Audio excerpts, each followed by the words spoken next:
Nou daar waar die bootjie nou gaan, dit was baie jare gelede was dit 'n grag gewees.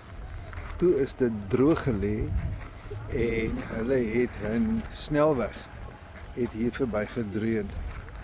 En dit was in 1995, 96 was dit toe 'n snelweg terwyl ek hier studeer het.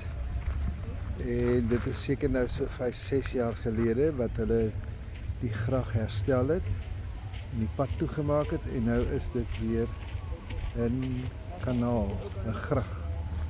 Ja.